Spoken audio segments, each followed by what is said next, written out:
कोई भी सपना साकार करने के लिए सबसे जरूरी है सही कोच का होना। चुनिए रिपब्लिका बीपीएससी वाला को और करे अपने बीपीएससी एग्जाम्स का सपना साकार। Download the app now. Hello दोस्तों, रिपब्लिका बीपीएससी वाले में आप सभी का बहुत बहुत स्वागत है। मैं आनंद सिद्धम।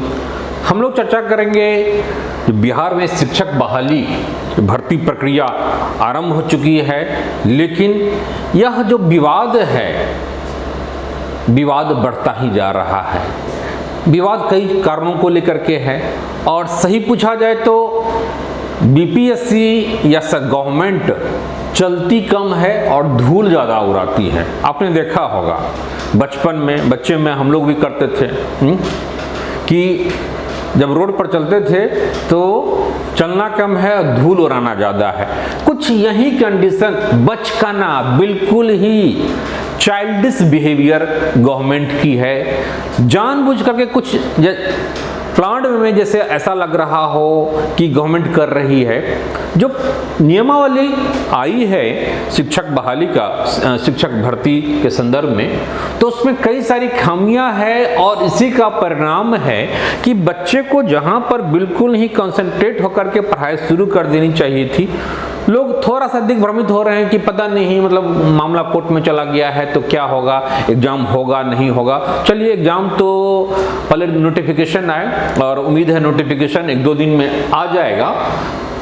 डिले होने का कारण भी कुछ यही था कि जो विवाद है उस सारे संदर्भों को देखते हुए बीपीएससी नोटिफिकेशन निकालेगी, लेकिन जो विवाद है वह काफ़ी महत्वपूर्ण है और उसमें कुछ पहलू है कि जो मामला हाई कोर्ट में गया है, तो हाई कोर्ट में मामला गया है तो उसमें यह है कि जो पहले की नियमावली है 2006 वाली, 12 वाली, 20 वाली, उसके प्रावधानों के तहत ऐसा होता था कि पंचायत स्तर पर, नगर निगम के स्तर पर, जिला परिषद आदि के स्तर पर बहाली होती थी।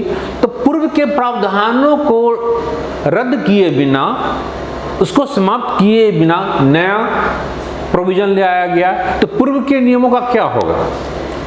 एक इशूज यह है। दूसरी इशूज, जो इकोनॉमिकली वीकर सेक्शन के लोग होते हैं, इकोनॉमिकली वीकर सेक्शंस के लोग हैं ईडब्ल्यूएस, उनका क्या? उनको आप रिजर्वेशन नहीं आप देते हैं, जबकि कानूनी प्रावधान के तहत, संवैधानिक प्रावधान के तहत ईडब्ल्यूएस को रिजर्वेशन मिलना चाहिए 10%, तो उसका प्रोविजन आपने नहीं किया है, बिल्कुल ही गलत है। तीसरी बातें हैं कि इसमें देखिए कि इससे पहले वाले में बीसीए, एमसीए हो गए, इंजीनियरिंग वाले हो गए, ठीक है, एमबीए वाले हो गए, तो इनका क्या होगा? इनको क्यों नहीं आपने अलाउ किया? इनको भी अलाउ करना चाहिए था। इनमें से जो अच्छे हैं, जो इंटरेस्टेड हैं, उन्हें भी टीचर बनने का मौका मिलना चाहिए। अगली जो इम्पोर्टेंट बातें हैं, जो काफ़ी महत्वपूर्ण है, जो लोग ऑलरेडी टीचर हैं 2006 के बाद से, एक लंबे समय से वो टीचर हैं, लगभग 16-17 सालों से, अब उनकी समस्याओं का समाधान किए बिना उनको राजकर्मी का दर्जा नहीं दिया गया। काम आप सारा राजकर्मी वाला करवा रहे हैं, सारा काम आप करवाते हैं, लेकिन राजकर्मी का दर्जा नहीं दिया गया। अब उनकी बहाली आज से 10 साल पहले, 15 साल पहले, 17 साल पहले हुई, फिर से उसको एग्जाम दे करके जब वो क्वालिफाई करेंगे स्टेट को, सुपर टेट को, तो क्या होगा? यह कोई जरूरी नहीं है कि मेरिट जो लोग भी क्वालिफाई करेंगे सबको आप बहाली कर देंगे। तो उसमें फिर मेरिट लिस्ट में क्या है, आपके पास कितनी सीट है, ये सारी चीजें हैं। दूसरी बात है कि वरीयता क्रम में वो नीचे आ जाएंगे। आज से 10 साल पहले उन्होंने ज्वाइनिंग किया, 15 साल पहले ज्वाइनिंग किया, तो वो तो फिर जूनियर हो जाएंगे, या फिर एक ही स्कूल में सीनियरिटी जूनियरिटी हो जाएगा, 2-2 हायरकी हो जाएगा। तो इतनी सारी कॉम्प्लिकेशन इस नियमावली में दिखती है। बिल्कुल ही बचकाना टाइप की हरकतें गवर्नमेंट के स्तर पर, ऐसा कई बार लगता है कि जानबूझ करके गवर्नमेंट ने प्री प्लान्ड वे में ऐसा किया है। अगर नियत साफ रहता, एक तो लंबे टाइम से जो 7वें चरण की जो प्रक्रिया थी उसको आपने लटकाए रखा। दूसरी बातें हैं कि इसमें कई सारी चीजें हैं स्पष्ट नहीं है। आपको पता है कि सारी चीजों को कोर्ट में जवाब देना सरकार के लिए बहुत ही मुश्किल होगा, और ऐसे में जो 4,10,000 टीचर ऑलरेडी नियोजित हैं, इनका विरोध कर रहे हैं। बहुत सारी पार्टियां जो हैं, कम्युनिस्ट पार्टी है, इवन कि कांग्रेस है, इस सब के सब विरोध कर रहे हैं। बीजेपी भी विरोध कर रही है। तो ऐसे में गवर्नमेंट इतनी बड़ी फैसला अकेले कैसे कर सकती है? गवर्नमेंट में और भी दल है। मांझी, जितना मांझी साहब बोलते हैं हम पार्टी वाले कि हमसे सलाह मशविरा नहीं किया गया। तो इतनी बड़ी निर्णय आप अकेले कैसे ले सकते हैं? आपके विपक्ष पार्टी को तो छोड़िए, आपके अपने गठबंधन में ही इसका विरोध है, हो गया। कांग्रेस विरोध कर रही है, बीजेपी की बात अगर छोड़ भी दे तो मैक्सिमम जो संख्या है विधानसभा में इसके अगेंस्ट में एक तरह से है। अगर बीजेपी को अगर काउंट कर लें तो फिर तो बिल्कुल ही सफाया दिखे। तो ऐसे में गवर्नमेंट के ऊपर बहुत ज़्यादा प्रेशर होगा। गवर्नमेंट क्या करेगी? एक बहुत ही महत्वपूर्ण बातें हैं, जो 4,10,000 नियोजित टीचर हैं उनकी बातों को भी सुनना चाहिए। मैं किसी का पक्ष नहीं ले रहा हूं, क्योंकि बहुत सारे लोग ऐसे हैं, नए लोग जो चाहते हैं कि नहीं भाई ये तो ठीक है, भाई बहुत हद तक सही है, लेकिन उनको जो ऑलरेडी नियोजित हैं उनको डिपार्टमेंटल एग्जाम लेकर के दोनों गैर बराबरी के स्तर पर हैं।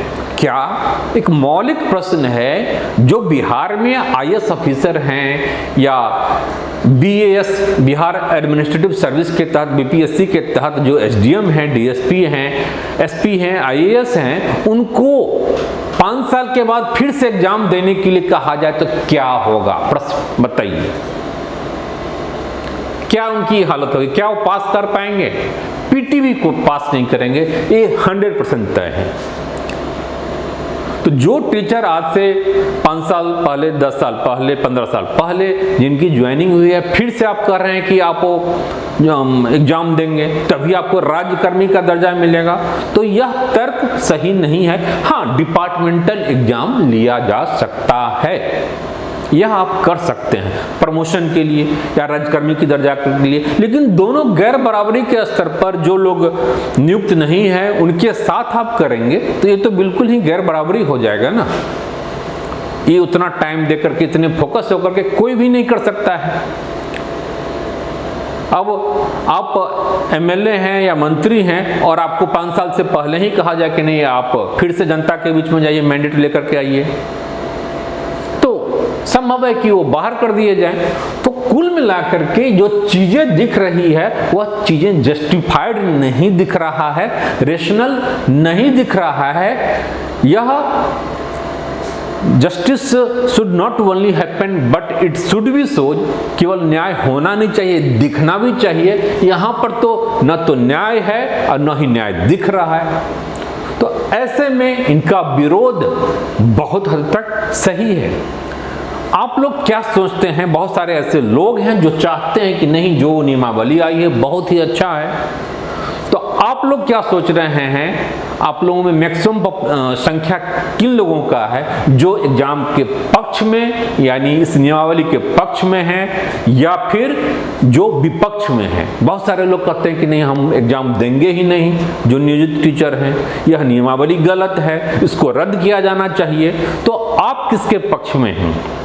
आप अपना कमेंट जरूर शेयर कीजिए, आप अपनी बातों को आप शेयर कीजिए, ठीक है। बाकी रिपब्लिका चैनल जो BPSC वाला चैनल है इसको सब्सक्राइब कर लेंगे अपडेट इन्फॉर्मेशन के लिए। और इस पर कुछ चीज़ें दिख रही है आपकी, इसके लिए प्रारंभिक जो बिहार शिक्षक भर्ती की प्रक्रिया आरंभ हुई है, इसके लिए रिपब्लिका के प्लेटफॉर्म पर क्लास स्टार्ट हो रहा है, जिसमें संपूर्ण पाठ्यक्रम की तैयारी कराई जाएगी। हाइब्रिड क्लास होगा, ऑनलाइन ऑफलाइन अध्ययन सामग्री भी आपको पूरी की पूरी प्रोवाइड कराई जाएगी और वर्ल्ड लेवल की टेस्ट सीरीज आपको दिया जाएगा जो कि आपको परफेक्शन की ओर ले जाएगा। ठीक है, मेरे मुंह से परफेक्शन निकल गया, इसका मतलब कुछ और मत आप लोग समझ लेंगे।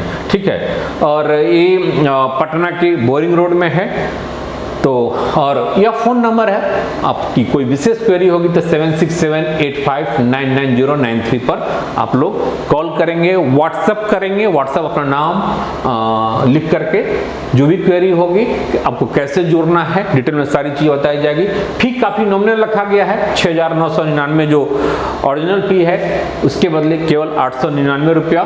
तो एक बहुत ही अच्छा मौका है, आप लोग जुड़िए और इसका फायदा उठाइए। एग्जाम लिया जाएगा यह आप मान के चलिए, और नियमावली रद्द हो ना हो यह एक दूसरी बातें हैं, लेकिन एग्जाम तो होना ही है चाहे वह डिले हो थोड़ा सा। तो दैट्स ऑल, फिर हम लोग मिलते हैं। All the best, take care.